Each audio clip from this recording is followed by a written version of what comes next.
Siku hadi siku DJ Misondo anazidi kupata fanbase kubwa sana, na hivi sasa akizidi kupata fanbase kutoka nje ya Tanzania.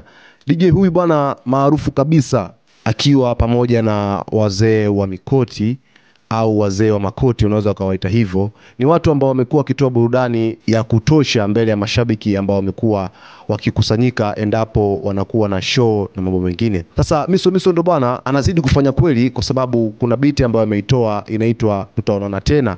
Ni moja kati ya beat nzuri sana ambayo idea inaonyesha kwamba ni idea fulani hivi kutokana na zile ngoma ambazo amekuwa akizipiga kwenye misiba, na yeye ameamua kuifanya kuwa kama singeli. Kwa kweli beat hii kipindi inapostiwa hata kwenye akaunti ya Misondo mwenyewe kupitia kwenye TikTok yake, iliweza kupata watazamaji milioni 1 ndani ya masaa 20 pekee. Hiyo ni kwa upande wa TikTok. Hata kwenye video mbalimbali za watu ambao wamekuwa wakiduet kwenye mtandao wa TikTok, wamekuwa wakiuliza DJ huyu anapatikana wapi, na wameonekana wazungu mbalimbali, wasanii kutoka nje ya nchi, watu wengine wengi ambao wamekuwa wakifanya kazi nyingi kwenye mitandao ya kijamii, hasa kwenye content creator, wamekuwa wakihusishwa kutamani kumjua Misondo anatoka nchi gani, lakini vile vile wanatamani hata siku moja kuweza kumuona.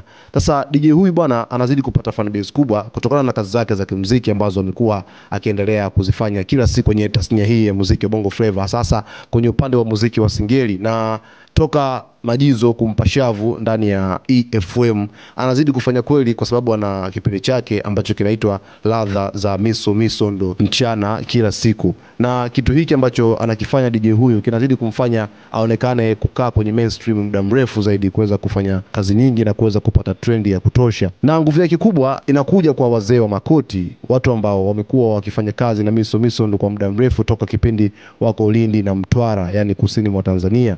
Watu hawa wamekuwa wakiambatana na Misondo kila siku kwenye baadhi ya show mbalimbali, mialiko ambayo wamekuwa wakipata ya viongozi, lakini vile vile hata matamasha ambayo yamekuwa yakiandaliwa na baadhi ya watu maarufu pale Dar. Lakini vile vile hiki kinaonekana kwamba ni kitu ambacho ni kipaji halisi kwa DJ huyu Misondo kuweza kufanya kweli. Sasa kuna baadhi ya picha ambazo wameziposti hivi karibuni, na wengi walikuwa wakioji kwamba kwa nini picha zile zimeweza kupostiwa wakiwa katika hali ya usafi, yani nazungumzia wazee wa makoti.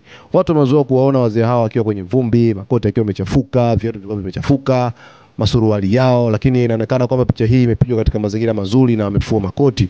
Watu wamekuwa wakihoji sana kupitia kwenye Instagram, kwenye akaunti mbalimbali ambazo wamekuwa wakikutana na picha hizi, kwamba inakuwaje wameanza kuwa wasafi na wao tumeshawazoea wakiwa wachafu, ndio sisi tunaweza kupata raha zaidi kuweza kuwatazama na kuwafuatilia. Sasa hizo ni baadhi tu ya comment za watu ambazo wamekuwa wakiziposti kupitia kwenye mitandao yao ya kijamii juu ya hiki ambacho kinasemekana kwamba Misondo na wazee wa makoti wamezoeleka kuonekana katika hali fulani hivi ya kazi, sio hali fulani hivi ya kikawaida. Sasa hii yote ni fanbase ambayo imetengenezwa na DJ huyu, na pia EFM wanafanya jitihada kubwa sana za kuweza kumboost DJ huyu ili aweze kusogea katika sehemu moja kwenda sehemu nyingine.